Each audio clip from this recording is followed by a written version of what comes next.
Hola Cuervos y Cuervas, bueno, acá estamos otra vez para hablar de los datos que dejó en este caso el partido con Racing, un partido que nada, una derrota dura de digerir realmente porque San Lorenzo es un partido que venía ganando de local con su gente y bueno, en el segundo tiempo para mí desaprovechó la oportunidad de ponerse 2-0 con ese remate de Bustos que fue un pase, y después el cuerpo técnico también con sus errores, sacando a Cuello y a Bustos. Desde mi perspectiva, San Lorenzo dilapidó las chances que tenía para aumentar el marcador y ponerse 2-0 y bueno, de esa manera cerrar el partido. Después el Racing se agrandó y puso parte de sus titulares que venía guardando para la final de la Sudamericana y bueno, nos terminó dando vuelta el partido. Más allá después del moco del Chila en la salida fortuita y bueno, el gol que les valió el triunfo al equipo de Costas. Bueno, vamos a hablar ya de los datos que dejó ese partido. Bueno, los datos, como siempre digo, que traten de explicar un poco qué es lo que sucedió en el partido. Es una parte de todo, digamos. Y bueno, vamos directamente con lo que más me gusta hacer, que es mostrar la tablita. Vamos a checar un poquito acá. La tabla de pases lo tiene arriba Sosa. Sin embargo, yo no estoy muy contento con la producción de Sosa. Si se fijan, tiene 13 pases intentados. Para un jugador en el medio campo es bastante poco. Si bien tiene un 92%, o sea, de esos 13 pases completó 12, los completó casi todos. O sea, es decir, erró un pase en el partido. Pero si se fijan, Remedi, digamos que es su compañero en el medio campo, intentó 38 pases. Es decir, estuvo mucho más involucrado en el juego. Casi 3 veces más que Sosa. 13 pases de Sosa en el partido son cerca de un pase cada 7 minutos. Realmente poco, más allá de que completó casi todos. Uno esperaría que Sosa esté más involucrado. San Lorenzo lo necesita. Y si se fijan en la progresión de esos pases, es la última columna a la derecha, 42 versus la de Remedi 222. Con lo cual los pases de Sosa no progresaron tampoco en el campo, sino que fueron pases más bien probablemente hacia el costado o hacia atrás incluso. Después, otra cosa para mirar es que Iker Muniain no completó el 80%, sino por debajo del 80%. Él viene completando por encima del 80%, incluso 90%. Es cierto que no jugó apenas 29 minutos. Pero después el porcentaje de pases en línea general es bastante bajo respecto de lo que San Lorenzo viene haciendo en el torneo. El porcentaje del equipo fue 64%, 63,9% de pases completados y el equipo viene completando un 73-74% de sus pases. O sea, casi un 10% por debajo de lo que viene haciendo. Preocupante lo de Luján, que jugó los 90 minutos y completó 46,7% de sus pases, es decir, erró un pase de cada dos, más de un pase de cada dos, lo cual es algo preocupante porque San Luján es un jugador que está en la salida de San Lorenzo, digamos, San Lorenzo pretende jugar por las bandas. Ahora vamos a ver los pases, el mapa de pases, pero bueno, preocupa un poco eso. Y preocupa en general, digamos, ese porcentaje bajo, un 10% menos de lo que San Lorenzo viene haciendo en el torneo. Otra tabla que quería compartir que me parecía interesante. Y un dato también es que San Lorenzo intentó 294 pases. Es la cantidad de pases que intentó todo el equipo en los 90 minutos, 294. Y San Lorenzo viene intentando cerca de 400 pases por partido, con lo cual habla de que San Lorenzo, bueno, en principio no tuvo la pelota porque resignó la posesión. Racing tuvo más posesión de pelota y bueno, eso se ve un poco también reflejado en la cantidad de pases que intentó el equipo. Y después una tablita que les quería mostrar era los tiros al arco, que me llamó la atención. Sosa 4 tiros al arco. Se ve que probablemente haya venido una indicación del cuerpo técnico para que patee al arco, sobre todo esas pelotas que quedan boyando al borde del área luego de algún despeje en centro, son pelotas cruzadas. Nada, quería remarcar eso. Sosa tuvo 4 tiros al arco. Y después ya sí, yéndonos al primer tiempo, lo que es el mapa de pases, recordemos, los pases completos son los que están en negro, los pases incompletos, es decir, los que San Lorenzo erró, están en rojo, y después en azul tenemos los tiros al arco. San Lorenzo atacó de derecha a izquierda. Si se fijan, bastante juego por las bandas. San Lorenzo intentó su juego por las bandas en este primer tiempo. Quizás más por el lado derecho, digamos, por el lado del Pocho, de Ceruti. Veo unas cuantas líneas azules. Es decir, San Lorenzo lo intentó en ese primer tiempo. Yo no vi un mal primer tiempo de San Lorenzo. Me parece que San Lorenzo tuvo un buen primer tiempo. En líneas generales mereció irse ganando 1-0, quizás podría haber aumentado. Cuello tuvo algunas situaciones, hay algunos disparos, si se fijan, un disparo largo por la izquierda que no termina ni siquiera yéndose afuera, que no sé qué intenta hacer en una pelota que le ponen al vacío, donde la línea de Racing queda mal parada. Y bueno, una lástima, algunas situaciones que desaprovechó San Lorenzo, que podría haberse puesto 2-0 y bueno, eso asegurar un poco el marcador. Pero si se fijan de vuelta los pases, hay bastante juego asociado, veo varios triángulos, lo cual eso es síntoma de que el equipo jugó de manera aceptable ese primer tiempo, como les decía. Sin embargo, después cuando ya vamos al segundo tiempo se ve una cantidad considerable mayor de líneas rojas, muchas verticales, es decir, son pases que en realidad son más bien despejes o pelotas divididas del equipo.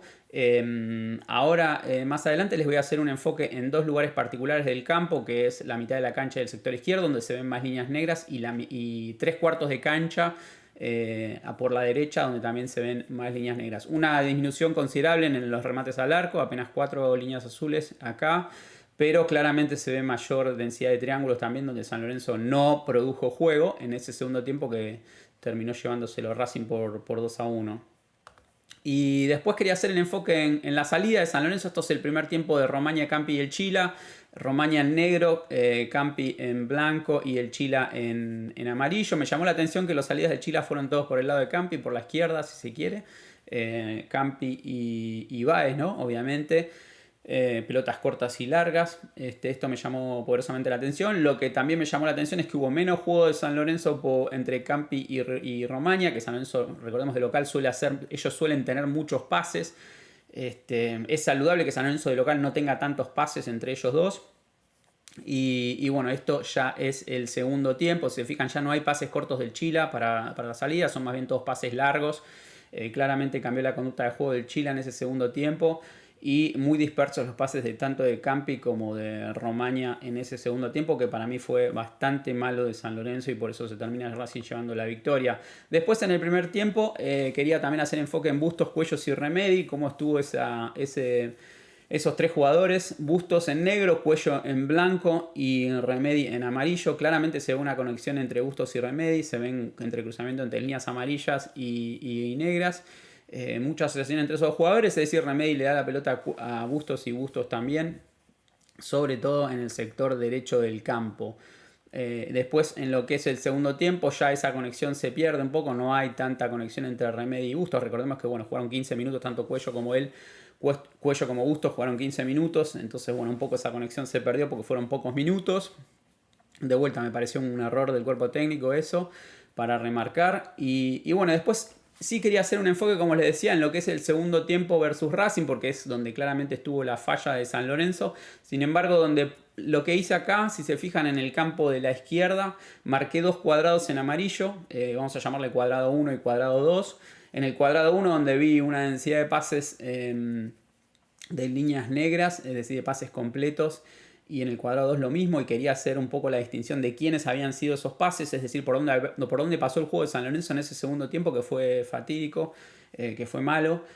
Y si se fijan, Legui, Báez y Sosa por el lado izquierdo, digamos, en el cuadrado, en el primer campo a la derecha arriba, esos son los pases de Legui, Báez y Sosa. Es decir, que el juego pasó más que nada por Sosa y Báez, y si se fijan el campo de juego de abajo, Remedi, Báez y Sosa, también se ve que el juego pasó por Remedi. Con lo cual en el cuadrado 1, esos pases, el juego de San Lorenzo que estuvo por la mitad de la cancha en el sector izquierdo, estuvo principalmente mediado por Báez, Sosa y Remedi. Y después, si ya nos enfocamos en lo que es el segundo cuadrado amarillo, que sería el 3/4 de cancha a la derecha, los pases, la mayor cantidad de esos pases acertados estuvo por parte de Muniain, Ceruti y Luján. Es decir, San Lorenzo en 3/4 de cancha, si tuvo alguna situación en el segundo tiempo de juego, fue principalmente mediada por esos tres jugadores, Muniain, Luján y Ceruti. Quizás alguna participación de Sosa, pero los pases de Sosa estuvieron más bien dispersos. Y bueno, eso era, Cuervos, lo que tenía para mostrarles hoy. No la quiero hacer más larga, vamos a agrandar esto. No la quiero hacer más larga. Esos eran los datos que tenía para traer hoy. En conclusión, bueno, como ya les decía, San Lorenzo claramente erró en los cambios y dinamitó el circuito de juego que había en el primer tiempo entre Remedi, Bustos y bueno, digamos, la picardía o la velocidad de Cuello para tratar de llegar con gol al arco rival. Y lo poco que se vio en el segundo tiempo, esos circuitos de juego que les mostraba recién en esos dos cuadrados amarillos, sobre todo por el lado derecho, fue principalmente mediado por Ceruti. Yo lo destaqué en el video de la reacción post partido. Me parece que el Pocho no hizo un mal partido, creo que hizo un gran partido. Sacándose marcas y bueno, en el aspecto de los pases también estuvo muy bien, como lo vemos ahí en ese mapa de pases, pero bueno, además generando faltas, como les digo, y sacándose hombres de encima. Bueno, cuervos, si llegaron hasta acá, denle un me gusta, coméntenme qué les parece este mapa de pases. Hoy quizás la compliqué un poquito agregando algunas cosas más. Pero bueno, la idea es tratar de ver por dónde pasan los circuitos de San Lorenzo y bueno, en base a eso que nos permita explicar un poco, digamos, el rendimiento de los jugadores y qué pasa con el, digamos, el desarrollo del partido en líneas generales. De vuelta, si llegaron hasta acá, suscríbanse, denle un me gusta, díganme qué les parece en los comentarios. Y bueno, nos vemos la próxima en unos cuantos días. Bueno, mañana voy a ver si analizo los pases de la selección, así que si hay alguno ahí que tiene ganas de ver los pases de la selección, mañana o pasado subiré el video del equipo de Scaloni. Bueno, un abrazo a todos y nos vemos la próxima.